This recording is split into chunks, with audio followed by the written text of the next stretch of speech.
இப்போ 108வது திவ்ய தேசம். அது எப்படின்னா, இந்த ஜீவாத்மா நம்ம ஒருத்தருக்குள்ளேயும் இருக்கக்கூடிய ஜீவாத்மா எவ்வளவோ ஜன்மாக்கள் எடுத்திருக்கோம். அபராத சஹஸ்ரபாஜனம், எத்தனையோ ஜன்மாக்கள், எத்தனையோ அபராதங்கள், எவ்வளவு ஜன்மாக்கள் நம்மளால எண்ணவே முடியாது. அதை பத்தி ரொம்ப எங்களுக்கு தெரியலையே சுவாமி, நமக்கு தெரியலையே. ஏன்னா ஒண்ணுமே நமக்கு ஞாபகம் இல்லாத மாதிரி பெருமாள் பண்ணிவிட்டார். எத்தனையோ ஜன்மாக்கள். இப்ப நம்ம இந்த தெருவில் நடந்து வரோம்னு வச்சுக்கோங்க, இந்த ஜன்மத்துல, போன ஜன்மத்துல அடுத்த தெருவில் ஒருத்தர் குடும்பத்துல பிறந்திருப்போம், நமக்கே தெரியாது. எதிர்க்க வரக்கூடியவர் நமக்கு உறவா இருந்திருப்பார், தெரியாது. எங்கேயோ பிறந்திருக்கோம், மிருகமா பிறந்திருப்போம், அடுத்த ஜன்மம் எங்க எடுக்க போறோம் தெரியல. ஆனா கிருஷ்ணன் சொல்லிட்டார், வாசுதேவ சர்வமிதி சமஹாத்மாசு துர்லபா. அர்ஜுனா, வாசுதேவனே நானே பரம் அப்படின்னு நினைக்கக்கூடியவன் ரொம்ப குறைச்சல் அர்ஜுனா. என்ன பண்ணணுங்க கிருஷ்ணா? ராஜவித்யா ராஜகுஹ்யம்னு 9வது அத்தியாயம் பகவத்கீதையில எடுக்கிறார்.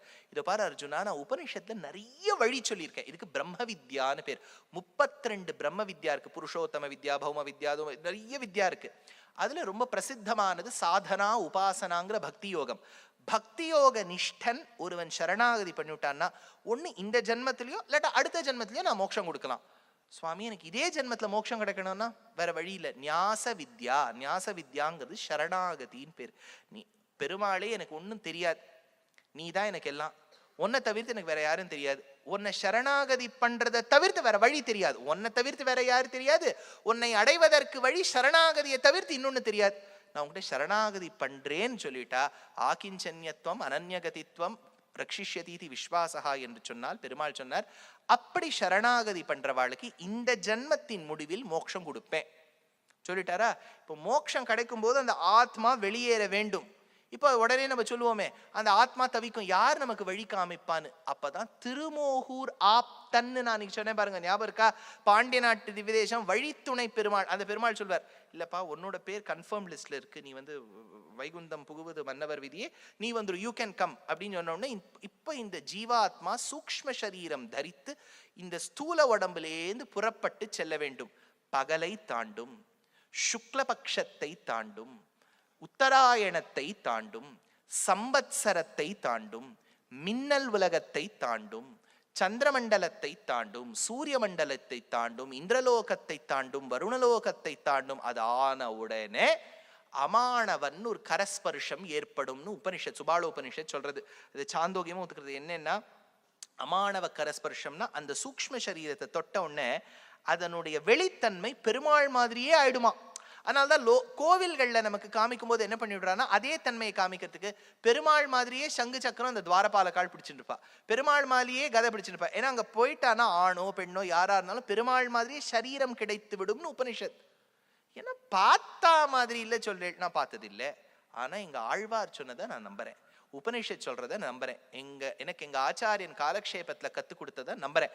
அப்ப இந்த ஆத்மா இந்த லோகங்களை தாண்டறது இல்லையா, அதனால்தான் சஹஸ்ரநாமத்துல விஹாய சகதிஹி ஜோதிஹி சுருச்சிஹி ஹுதபுக் விபுஹு ரவிஹி விரோச்சனஹா சூரியஹா சவிதா ரவிலோச்சனஹா அனந்தோ ஹுதபுக் போக்தா அப்படின்னு 11 நாமாக்கள் வருது இல்லையா. இதுக்கு அர்ச்சிராதி மார்க்க நாமாக்கள்னு பேர். பெருமாள் எப்படி அர்ச்சிராதி மார்க்கத்தை பண்றார். ஆதிவாகிகாள்லாம் இருப்பா, அப்புறம் அந்த விரஜா நதின்னு ஒரு நதி வரும், அதையும் தாண்டி சோமசதனம் ஐரமதம்னு வைகுண்டத்தை பத்தி ஒரு விவரிச்சு சொல்றா.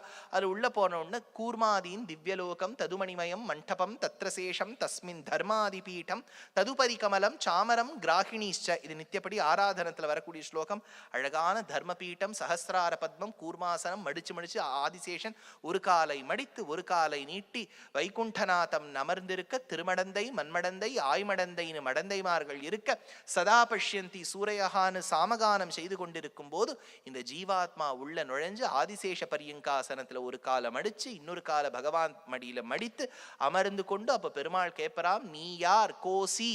அப்ப உன்னை அந்தராத்மாவாக கொண்ட பிரம்மம் நான், நீதான் நான் உனக்கு ஷரீரம், நீ எனக்கு ஷரீரி, அகம் பிரம்மாஸ்மிங்கிற வேத வாக்கியத்தை அந்த ஜீவாத்மா வந்த இடத்துல சொல்லி மோக்ஷத்தை அடையும் அப்படின்னு எடுத்திருக்கா. இதுதான் 108வது திவ்யதேசம், திருப்பரமபதம் என்கின்ற வைகுண்டம். தத் விஷ்ணோஹோ பரமம் பதகும்னு எடுக்கிறோம். அப்படின்னா 2 மேல்நாடு, 11 வடநாடு, 13 மலைநாடு, 22 தொண்டை நாடு, 18 பாண்டிய நாடு, 2 நடுநாடு, 40 சோழ நாடு. இந்த அத்துணை திவ்ய தேசங்களையும் 6 நாட்கள் அனுபவித்தோம்னு சொன்னா, அது சங்கீதத்தோடு அந்த வித்வான்கள் மகாவித்வான்கள் எல்லாம் பாடும்போது இதுனா இது கிட்டத்தட்ட திருவிழா மாதிரி அமைஞ்சுடுத்து.